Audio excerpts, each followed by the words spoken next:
बसवली मोठ्याने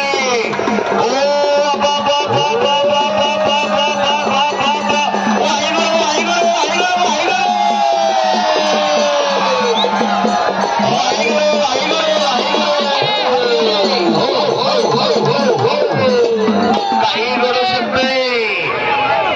सिकंदर शेख पैलवान आखाड्यावरती आले हाताला एक लंगी बसवली मोठ्याने हा सोपं नाही काही घडू शकते आशिष वावरे इकडं विजयी झालेला माळशिरस तालुक्यातला मोरोचीचं पोरग शिवरामदादा ताले हिंद केसरी आणि भारत केसरी